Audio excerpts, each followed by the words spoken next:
নমস্কার বন্ধুরা, আজকে আমি ভাজা মাসকলাই ডাল দিয়ে একটা রেসিপি আপনাদের সাথে শেয়ার করি।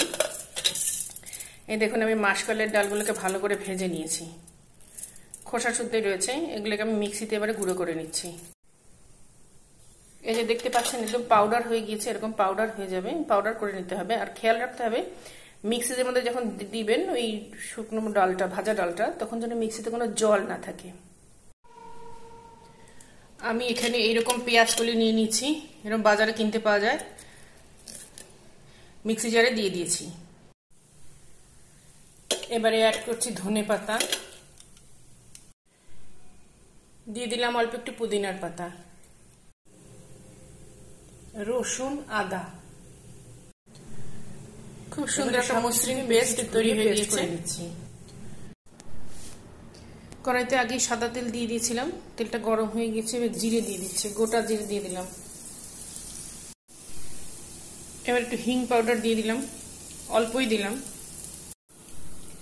এবারে আগের থেকে কুচিয়ে রেখেছিলাম কাঁচা লঙ্কা, এখানে 5টা কাঁচা লঙ্কা নিয়েছি, দিয়ে দিলাম। ফোড়নটা মোটামুটি ভাজা হয়ে গেছে। এবারে ওই মিশ্রণটা আমি দিয়ে দিলাম,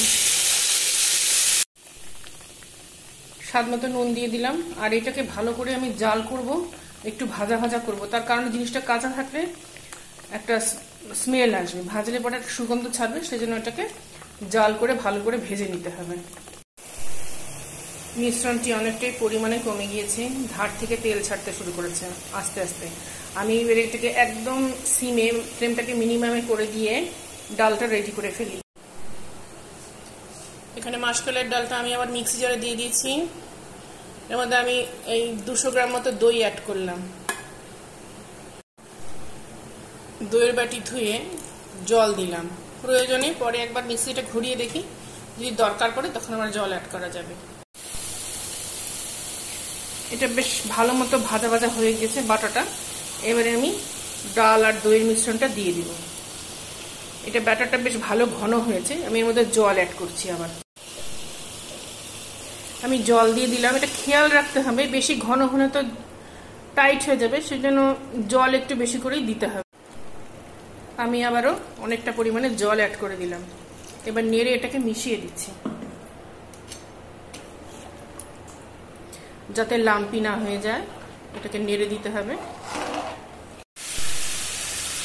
বেশ ভালো পরিমাণে জল দিয়ে মাঝে মাঝে এটাকে নেড়ে দেব। আমি এটাকে গ্যাসটাকে একদম মিনিমামে করে দিয়ে এটাকে জালে বসিয়ে দিয়েছি। ডালটা যেহেতু কাঁচা ভাজা, সেজন্য এটাকে সেদ্ধ হওয়াটা খুবই জরুরি।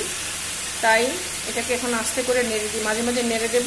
আর গ্যাসে একদম মিনিমাম ফ্লোতে বসিয়ে রেখে আন্দাজ মতো চিনি দিয়ে দিলাম। ডালটা আমার হয়ে গিয়েছে, এই যে এরকম থিকনেসটা এরকম আসবে।